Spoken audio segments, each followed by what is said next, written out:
Hi, I'm Phil Stone. I'll tell you, there's lots and lots of people right now who are joining network marketing companies, whether it's our company or other companies. Tons of people are looking for opportunity right now. So with that in mind, when you start in a program like this, you have to make a decision, very important decision. You have to decide, are you going to lead your business or are you just going to be one of the followers in the group?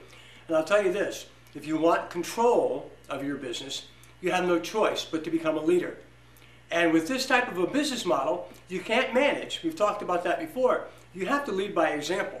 So when you're starting, you have a critical thing that you can do. You can create a tremendously powerful startup story. And the way to do that really, of course, this is a long-term business. You know, it's a lifelong business if you pick the right company. So obviously you have to approach it as a marathon, but there's a sprint that's necessary in the very beginning. And that's creating this strong startup story. And I'll tell you why that is. I mean, it's a funny thing.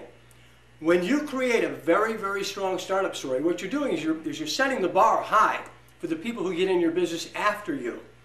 Whatever you accomplish, whatever things you do, they're going to look at you as the leader of your group, and they're going to say, gee, I want to try to do what they did. I'm going to try to follow their lead. That's exactly what you want to have happen. And interestingly, when you do this, the story that you create will be with you for the entire time you're with that company. I mean, it'll be used by you, of course. But if you think about this, every time you're ever introduced anywhere, the first thing that you will start by saying is your startup story, whatever you did. It'll be used by your downline people because, of course, they'll say, well, gee, my upline, this is what they did. And it'll be used by your upline as well, because when they're helping you, when they're supporting you with three-way calls, when they're doing training, they're always going to refer to what you did. So when you start this thing, I'll tell you, do whatever you humanly possibly can to be able to create a strong startup story. If it's a question of reaching a lot of people, if it's a question of getting to a particular pin level, whatever it is, get your startup story as strong as you can make it. And I'll tell you something too. A lot of times people will start in our business and they have some type of an issue to deal with. Let's say that they start in the business and they've got a vacation planned. Well, that's a bit of an adversity to deal with, but by overcoming that adversity, it's even that much stronger a story. I mean, if they can do in spite of this issue, in spite of that issue, amazing things can happen. I'll tell you a funny one. We had a woman that joined our business a long time back, the one I'm currently with. And at the point in time when she entered, the business had a starter kit. She was able to put a post-dated check together for that starter kit. Now that was adversity. Obviously she overcame the fact she didn't have the funds available to be able to get involved in the business. Then when the business started to develop, they talked about the importance of having more kits on hand for the new people coming in. And I'll tell you something, if that's the way your business model works, you got to be prepared for people to come into your business. And you don't want to be at the mercy of the company shipping something. If you get a really hot person across the country, wouldn't you want to be able to control when they get that business starter kit? If it's something that you can get 2-day, overnight, whatever, and you can get it in a real powerhouse's hands right away. Don't you want to control that?